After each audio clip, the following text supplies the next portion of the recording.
kinagat na ng isang taga-Pampanga ang sports car ni Daniel Padilla na ibinebenta sana noong nakaraang kay Boss Toyo ng Pinoy Pawn Stars. Isa raw ang Chevrolet Corvette na ito sa mga unang sports car na may share umano sina Daniel at Catherine Bernardo. Ayan, ito yung pinag-uusapan nga na sports car ni Daniel na binibenta ng 6.2 nung una eh. Kaya ano? Oo.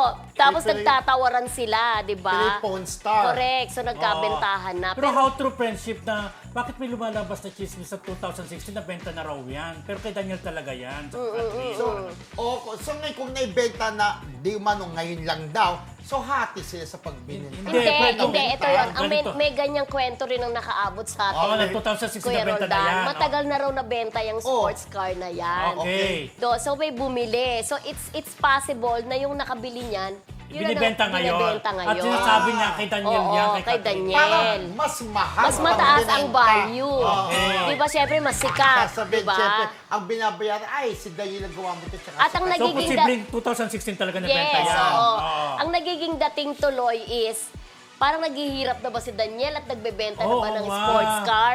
Na matagal naman na niyang Dati nabenta pa. yan. Oo. Kasi minsan, nagbabawas din katulad ni Joshua, di ba? Yung mga motor niya na mamahalin daw. Oo. Binibenta niya kasi feeling niya hindi naman niya nagagamit. Saka si Derek Ramsey, di ba, mayroong mangolekta ng ganyan, binibenta rin niya yung Oo, iba. correct. Kaya lang, teka lang, magbalik tanaw lang tayo. Meron din dati sports car na nagamit si Daniel yung nakabungga-bunggo siya, tapos siya pa nagbigay ng 1,000.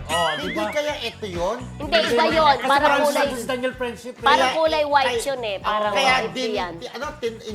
tinatanggal niya na isa-isa. Oo. Kasi madami na siyang na sports car. Hindi yung nakabangga, hindi Pero naman yan, pre, 2016. 2016 pa nga eh. Matagal pa yan, oo. Ayan. So, tapos ngayon nang lumabas, di ba? Saka pero, alam mo, nagkakaroon rin ng version na, ay, kailang ibenta na kasi pwede nang para maghati si Catherine tsaka si, si Daniel. Dahil Nagkakaroon hiwalay ng ibang interpretasyon Oo, tuloy. oo. Ang gagaling talaga gumawa ng mga netizen ng kwento, di ba? At saka sinasabi, ay, wala nang pera. Oo, yung ganun. Oo.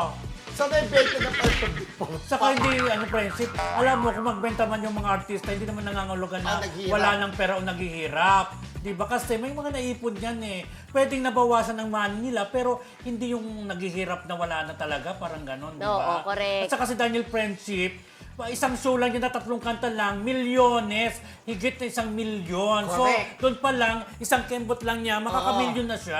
At for taping niya, kung ties out ang tapings, di ba, sa Oo. serye, magkano si Daniel per taping. Correct. Yan, milyonaryo na talaga si Daniel. Kasi Oo. ayaw ko lang magbanggit, pero si Daniel Padilla, si Alden Richards, halos magkakalibel lang ng TF Ay. na mahigit milyones ang tape sa 3 songs. Yun lang. Pero ito dito lang maririnig yan sa Marisol Oo, Academy how true na talaga apektado na ang career ni Daniel. Dahil yung 4 daw supposedly na endorsement nilang dalawa ni Catherine Bernardo Di umano according to our source is ay kay Catherine na lang daw ibinigay. Ay, How true, How di true. ba? Yes. lugar na silang dalawa. Oo, lugar na silang pumanig dalawa. Kay Catherine. Maganda yung binline item natin, eh, di ba? Hindi, pero okay na yan, Okay di ba? yan, di ba? Oh, first time niya sa Marisol Academy. Correct. First time niyo pong narinig How dito true na- yan Di ba may nagkwento sa atin? Ibig sabihin daw wala ng project si Daniel na napunta lang kay Di umano, Catherine. Di umano po Oo, yan. Di ba? Grabe, Ayon sa sayang. aming source. So, Ayan. parang- Pero alam mo, kahit naman ako friendship, kukunin ko si Catherine. Alam mo, mayroon nga tayong kaibigan na CEO at president ng isang brand.